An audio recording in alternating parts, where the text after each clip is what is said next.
శివుడు, సంస్కృతం శివ.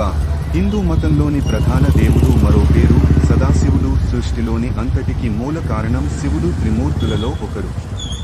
బ్రహ్మ విష్ణు శక్తులకు ఉద్భవించడానికి మూలకారకుడు పరమశివుడు. మహాకాలునిగా బ్రహ్మ విష్ణుతో సహా సమస్త సృష్టిని తనలో ఐక్యం చేసుకుని నూతన సృష్టి ఉద్భవింపచేసేవాడే మహాకాలుడు. సదాశివు. శివుడు అనగా ఆది అంతం లేనివాడు. శివ అనగా సంస్కృతంలో శుభం, సౌమ్యం అనే అర్థాలున్నాయి. ఈయన బ్రహ్మ విష్ణువు కోరిక మేరకు త్రిమూర్తులలో చివరివాడైన శంకరునిగా ఉద్భవిస్తాడు. శివుడు హిందువులు పూజించే దేవుళ్లలో ప్రథముడు. శివుడు పశుపతిగాను, లింగం రూపంలోనూ సింధు నాగరికత కాలానికే పూజలందుకున్నాడు. నేటికీ దేశమంతటా శివాలయాలే అధిక సంఖ్యలో ఉన్నాయి. వేదాలలో శివుడు రుద్రునిగా పేర్కొన్నారు. 1. శైవంలో శివుని పరమాత్మగాను, ఆదిదేవునిగాను భావిస్తారు. అయితే స్మార్తం వంటి ఇతర హిందూ శాఖలలో దేవుని అనేక రూపాలలో ఒకనిగా పూజిస్తారు. వైష్ణవంలో శివుని విష్ణువు రూపంగా భావిస్తారు. శివుని ప్రత్యేకంగా ఆరాధించే హిందూ మతస్థులను శైవులంటారు. శైవం, వైష్ణవం, శాక్తేయం హిందూ మతంలోని 3 ముఖ్యమైన సంప్రదాయాలు. వినాయకుడు, కుమారస్వామి, అశోక సుందరి, జ్యోతి, మానసుడు పార్వతీ పరమేశ్వరుల బిడ్డలు.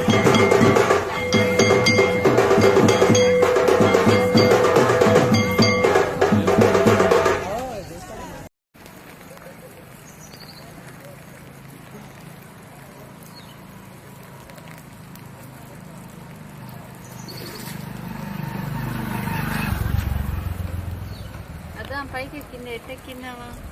ఇదో ఆడ చేపలు ఉన్నాయి ఆట పక్కకు.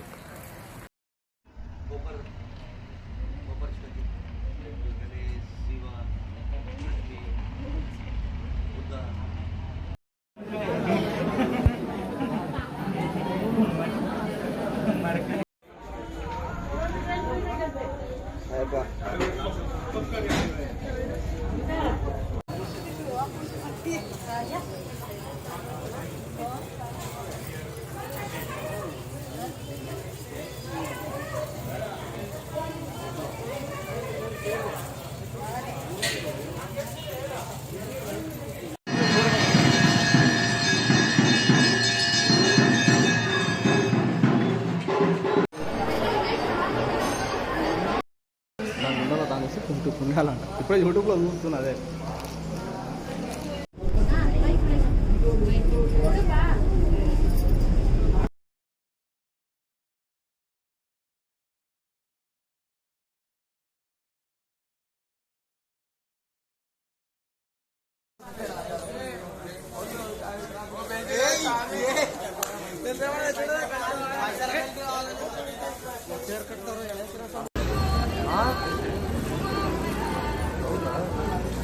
ఇది అయిపోయింది.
సాగర్